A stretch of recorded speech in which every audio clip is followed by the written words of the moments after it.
جب ایام آئیں تو مجھے ایسی چھٹی دینا کہ میں یہاں سے پیدل حج کے لیے جاؤں اور میں وہاں سے جو ہے پیدل حج کر کے آ جاؤں، اور حج کر کے آؤں گا، گھر نہیں جاؤں گا، میں سیدھا جیل میں آؤں گا۔ چنانچہ جب حج کے مہینے شروع ہوتے تو شوال سے امام صاحب یاد دلانا شروع کر دیتے، مجھے حج میں جانا ہے، حج میں جانا ہے، مجھے حج میں جانا ہے، مجھے حج میں جانا ہے۔ تو پولیس والے جو ہے اوپر تک بات پہنچاتے، پھر ان کو جو ہے حج میں جانے کی اجازت ملتی۔ اپنے شاگرد تو ان کے بہت تھے امام صاحب کے، یہ نکلتے نہر زبیدہ جو ہے، نہر زبیدہ، اس کے کنارے کنارے کنارے کنارے امام صاحب چلتے اور مکہ مکرمہ پہنچ جاتے، کنارے کنارے کنارے۔ اور شاگردوں کو پتہ چلتا ہے کہ امام صاحب آ رہے ہیں تو شاگرد جو ہے وہی نہر زبیدہ کے کنارے کے اوپر کھانا پانی ہدیے سب لے کر آتے ہیں، اور امام صاحب جو ہے نہر زبیدہ کے کنارے کنارے کنارے، بولے یہ نہر زبیدہ جو ہے سیدھی مکہ جاتی ہے، ہارون رشید کی بیوی نے بنائی تھی نہر زبیدہ۔ جس کے دل میں خیر ہوتی ہے تو اللہ اس سے خیر کا کام لے لیتا ہے۔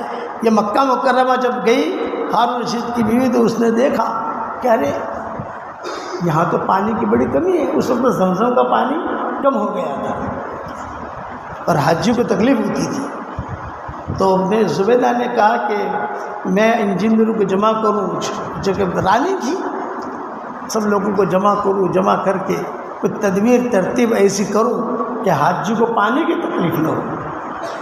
تو چنانچہ سب بڑے بڑے انجینئروں کو جمع کیا، یہ کیا بھی میں یہاں نہر کھدوانا چاہتی ہوں۔ نہر مکہ میں تو نہر ہے نہیں، وہاں تو سمندر ہے جدہ، اور وہ بھی جو کڑوا پانی کھارا پانی، تو بولے نہیں عراق سے آئے گی نہر اور پورے مکہ میں ترتیب بنے گی، تو وہاں سے لانا تو آسان تھا، وہاں سے کھودنا بھی آسان، لیکن مکہ مکرمہ میں کھودنا اور نہر کے طرف پہاڑ ہے اور بڑے بڑے پہاڑ ہیں وہاں۔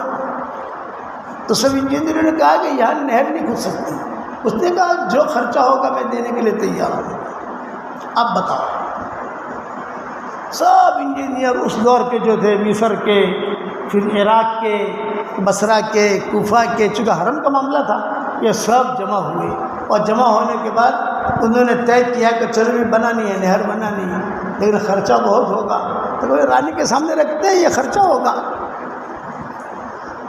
تو زبیدہ کے سامنے پردے میں رہتی تھی، رانی تھی لیکن پردے میں رہتی تھی۔ جو یہ زبیدہ زبدہ سے ہے، زبدہ، زبدہ کا مطلب ہے مسکہ، یعنی وہ مسکے جیسی تھی، خوبصورت تھی، نرم مزاج بھی تھا، نرم بدن بھی تھا۔ تو انجینئروں نے کہا کہ اتنا خرچہ ہوگا، اتنا خرچہ ہوگا، تو زبیدہ نے کہا جو خرچہ ہوگا شاہی خزانے سے تمہیں پہنچ جائے گا، اب بتاؤ۔ تو انہوں نے بتایا ایک پھاوڑا مارنے پر اتنے دینار، ایک کدال یوں مارے دینار لگ گیا، ایک یوں مارے دینار لگ گیا، ایک یوں مارے دینار لگ گیا۔ زبیدہ نے ڈن کر دیا، دستخط ہو گئے۔ دستخط ہونے کے بعد اچھا امام صاحب کے زمانے میں امام صاحب کو پتہ تھی یہ چیزیں، تو امام صاحب بہت قدر کرتے تھے۔ امام صاحب کبھی کبھی اپنے شاگردوں کو کہتے تھے اس اخلاص کے ساتھ یہ نہر زبیدہ بنی ہے کہ اس کا پانی بھی پیو گے تو اللہ تمہارے گناہ معاف کر دے گا۔ زمزم جو ہے یہ افضل ہے، لیکن یہ اس کے اخلاص کی نشانی ہے، یہ کوئی بنا نہیں سکتا اتنا قیمتی۔ کتابوں میں لکھا ہے کہ اونٹوں کے اوپر، گدھوں کے اوپر، خچروں کے اوپر پیسے آتے تھے وہاں سے، عراق سے، دینار درہم۔ ہاں جب نہر زبیدہ تیار ہو گئی تو یہ سارے کے سارے انجینئر جو ہے پہنچے زبیدہ کے پاس حساب کتاب دینے کے لیے۔ ہارون رشید کا پہلے انتقال ہوا ہے، زبیدہ کا بعد میں انتقال ہوا ہے۔ جب ہارون رشید کا انتقال کا وقت قریب آیا تو ہارون رشید نے اپنے جتنے بھی عمرا تھے ان سب سے کہا میری قبر کہاں ہے؟ بادشاہ کے لیے قبر پہلے بنائی جاتی ہے نا، میری قبر کہاں ہے؟ تو کہا آپ قبر دیکھ کے کیا کرو گے؟ لیکن میں اپنی زندگی میں قبر دیکھنا چاہتا ہوں، میں نے اپنا کفن تو دیکھ لیا ہے۔ اس زمانے میں بادشاہ بھی اتنے دیندار ہوتے تھے کہ اپنا کفن خود تیار کرتے تھے حلال مال سے، اور یہ کہتے تھے میں اللہ کے پاس جانا چاہتا ہوں تو حلال کپڑے کے ساتھ جانا چاہتا ہوں۔ اسی لیے سلف صالحین کا معمول تھا کہ اپنا کفن اپنے زمانے میں تیار کرتے تھے اور لوگوں سے کہتے تھے بھئی یہ میرا کفن ہے، جب بھی میرا دنیا سے جانے کا وقت آئے میں مر جاؤں اسی کفن میں مجھے کفنانا۔ صدیق اکبر نے بھی یہی کہا تھا حضرت عائشہ سے کہ بیٹی میرا انتقال ہو جائے تو کون سا کفن میرے لیے تیار کیا ہے؟ تو حضرت عائشہ بہت شاندار کپڑا لے کر آئی، صدیق اکبر نے ہاتھ لگایا، صدیق اکبر نے کہا نہیں بیٹا یہ اس کپڑے میں مجھے دفن مت کرنا، یہ تو زندہ لوگوں کے لیے ہے، مجھے تو میں نے تیار کیا ہے میرا کفن سیدھا سادہ ہے، مجھے اس میں دفن کر دینا بس۔ یہ صدیق اکبر کی وصیت تھی، یہی وصیت ہارون رشید کی تھی، بڑوں بڑوں کی یہی وصیت رہی ہے۔ اور آج کے دور میں بھی ہمیں اپنا کفن تیار کر کے رکھنا چاہیے، آدمی روزانہ دیکھے تاکہ اس کو موت یاد آئے۔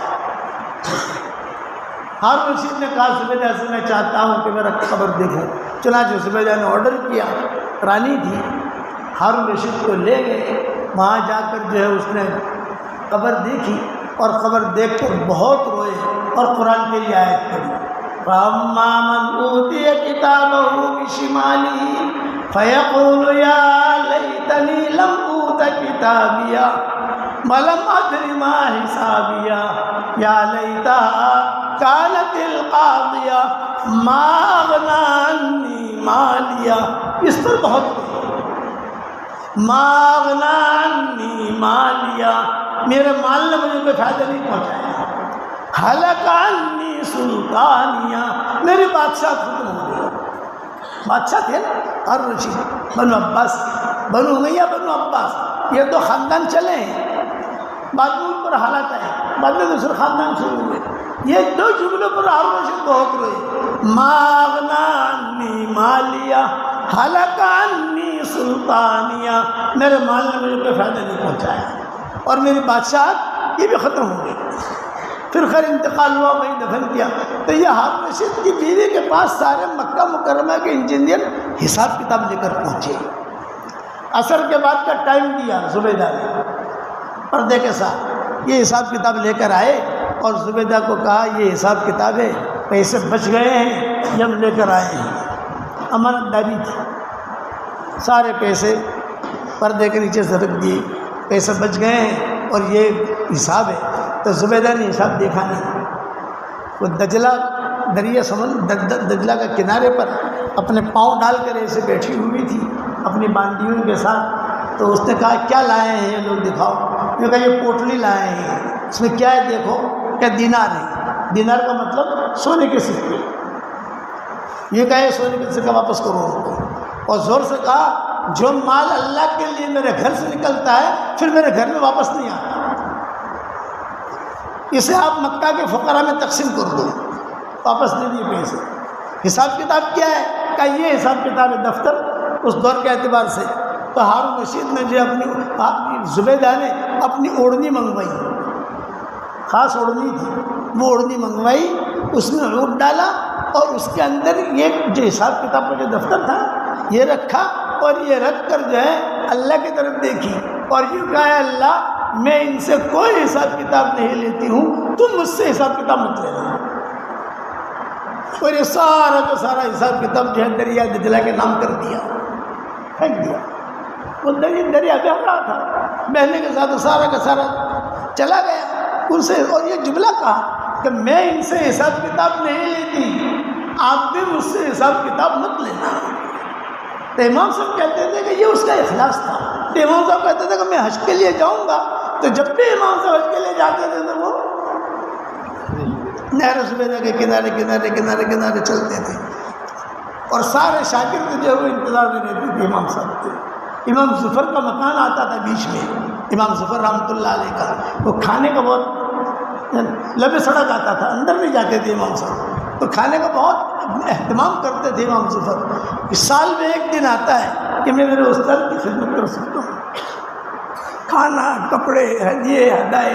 امام صاحب وہاں سے لے کر جب واپس آتے ہیں وہاں ایک کر کے، تو جو جیلر ہوتا تھا نا، جیلر جیل میں ہوتا ہے، ان کے لیے زمزم لے کر آتے تھے، مدینہ کی کھجورے لے کر آتے تھے امام ابو حنیفہ، اور گھر نہیں جاتے تھے، گھر والے کہتے تھے کہ تھوڑا یہاں آ کر ہم سے مل کر جاؤ، امام صاحب کہتے تھے کہ نہیں، میں نے ان سے وعدہ کیا ہے میں حج کر کے سیدھا جیل میں آؤں گا۔ چنانچہ حج کر کے سیدھے جیل میں آتے تھے. یہ ہمارے بڑے تھے. اس لیے بات میں اسی پر ختم کرتا ہوں کہ علم دین حاصل کرو اخلاص کے ساتھ. اساتذہ کا احترام کرو، کتابوں کا احترام کرو. علم یہ اللہ کا نور ہے، اس نور کا احترام کرو. اللہ نے مجھے آپ کو علم دیا، دیکھو اللہ کا کرم ہے، پنکھے کے نیچے ہم علم حاصل کرتے ہیں. ورنہ میرے والد صاحب رحمۃ اللہ علیہ فرماتے تھے کہ میں دیوبند میں پڑھتا تھا تو اس وقت میں میرے پاس اتنے پیسے بھی نہیں ہوتے تھے کہ میں کوئی روٹی خریدوں یا کوئی کام کروں. لیکن میں کہتے تھے کہ یہ مجھے کئی مرتبہ کہا انہوں نے، شرح جامع کا مطالعہ 14ویں رات کے چاند میں کرتا تھا. 14ویں رات کا چاند نہ ہو تو بولے لوگوں کو خوشی اور اعتبار شروع کی. مجھے خوشی یہ ہوتی تھی کہ میری شرح جامع کا مطالعہ ہو جائے گا، یہ ابا کہتے تھے. وہ محنت کے ساتھ علم حاصل کیا تو اللہ نے کتنا چمکایا. تو آپ بھی اسی محنت سے کرو گے انشاءاللہ. بس تو یہ بات یاد رکھو انشاءاللہ کہ اللہ کا دین ہمیں حاصل کرنا ہے. سب نیت کرو کہ انشاءاللہ دین حاصل کریں گے، دین کو دنیا میں پھیلائیں گے. کہو انشاءاللہ. ہماری نیتیں بڑی ہونی چاہیے. یہ موبائل ہوتا ہے نا، اس کے اندر جی بی ہوتی ہے 256 GB، یا وہ ہوتا ہے نا 500 GB. میں کہتا ہوں اپنے دماغ میں سم ہونا چاہیے اور دین کے خاطر اس کے اندر 10,000 کروڑ GB ہونی چاہیے. میں میرے دین کو کیسے پھیلاؤں؟ قدم کے ذریعے پھیلاؤں، قلم کے ذریعے پھیلاؤں، دعا کے ذریعے پھیلاؤں. کس طریقے سے پھیلاؤں؟ کل ہم رسول پور گئے تھے، وہاں اسکول بنا رہے ہیں تو ایک آدمی پاؤں سے معذور، ہاتھ سے معذور، وہ ملنے کے لیے آیا. تو رسول پور والوں نے کہا کہ یہ آدمی جو ہے معذور ہے لیکن اسکول کا کافی کام بیٹھے بیٹھے کر لیتا ہے اللہ کے لیے. ہم سے اچھا کہ معذور ہے. کئی محدثین ایسے گزرے ہیں جو معذور تھے لیکن دل کا کام کرتے تھے. بڑی بڑی کتابیں لکھی ان لوگوں نے. اس لیے آپ حضرات سے زیادہ وقت نہیں لوں گا. ابھی ہمیں 20 نگر پہنچنا ہے، وہاں بھی پروگرام ہے. پھر انشاءاللہ رسول پور پہنچنا ہے، وہاں مسکرات میں بیان ہے، مردوں میں بیان ہے. آپ حضرات سے یہ درخواست کرتا ہوں کہ علم کو اللہ کے لیے حاصل کرو اور پھیلانے کی نیت سے حاصل کرو گے انشاءاللہ. اور سورہ اخلاص سے دوستی کرو گے انشاءاللہ. اور وہ یہ فرض نماز کے بعد کے کارڈ میں بھیجوں گا انشاءاللہ، وہ ترتیب بنا دینا، آپ کو آ جائیں گے انشاءاللہ اب تک. تھوڑا سا میرے پاس ابھی تھے نہیں، تھوڑا لے کر سب جگہ تقسیم کر دیا میں نے، لیکن آ جائیں گے ہمارا جب چھپ جائے گا تو انشاءاللہ. پڑھنے کا اہتمام کرو. ہر چیز میں نے اس میں لکھ دی ہے. سنتوں کے بعد پڑھو یا سنتوں سے پہلے پڑھو، دونوں جائیے. زیادہ فتووں کے چکر میں مت پڑھنا. یہ گنجائش کی چیزیں ہیں، اس کے اندر گنجائش ہے، کوئی بات نہیں. عرب لوگ فوراً پڑھتے ہیں. ہمارے یہاں کچھ کہتے ہیں کہ یہ سنت مقدم رکھا ہے کہ سنت مقدم یار جو بھی ہے وہ پڑھ لو نا، تو پہلے بات میں پڑھو. یہ جزوی چیزوں کے اختلاف مت پڑھو. یہ جزوی اختلافات ہیں. جزوی چیزوں کے اختلاف میں امت بہک جاتی ہے. جس کو جو جیسا ٹھیک لگے ویسا پڑھ لے. وے نماز سے پہلے وہ سنتوں سے پہلے پڑھو، سنتوں کے بعد پڑھو، لیکن پڑھو تو اس کا فائدہ ہوگا. خاص طور سے وہ دعا کہ حضور نے فرمایا چاہے مہینے میں 1 مرتبہ پڑھو لیکن پڑھو. کتنی بڑی فیسلٹی ہے. پڑھو گے انشاءاللہ بھائی. اور میں ہمیشہ دعا کرتا ہوں اس کے لیے جو میرے لیے دعا کرتا ہے. اگر آپ میرے لیے دعا کرو گے تو انشاءاللہ میری دعا میں پارٹنر رہو گے. کرو گے دعا انشاءاللہ؟ اور دعا کر لو. اللہم لک الحمد کما انت اہل فصلی وسلم علی سیدنا محمد کما انت اہل وفعل بنا ما انت اہل فانک اہل التقوی واہل المغفرہ. اللہم لا تردنا خائبین، اللہم لا تردنا خاسرین، اللہم لا تردنا حازنین بل ردنا الی دیننا ردا جمیلا. اے ہمارے پیارے اللہ، ہمارے گناہوں کو معاف فرما، ہمارے خطاؤں سے درگزر فرما، ہمارے اس کے الڑا کے مدرسے کو قبول فرما، پڑھنے والوں کو قبول فرما، پڑھانے والوں کو قبول فرما، اس میں محنت کرنے والوں کو قبول فرما. اچانک کا خیر ہمیں نصیب فرما، اچانک کے شر سے تو ہماری حفاظت فرما. ہمارا کھویا ہوا دل ہمیں واپس دے دے، ہمارا کھویا ہوا قرآن واپس دے دے، کھوئی ہوئی عزتیں واپس دے دے. اے اللہ اس مدرسے کو قبول فرما. اے اللہ اس مدرسے کی جو ضرورتیں ہوں ان ضرورتوں کا تو غیب سے تکفل فرما.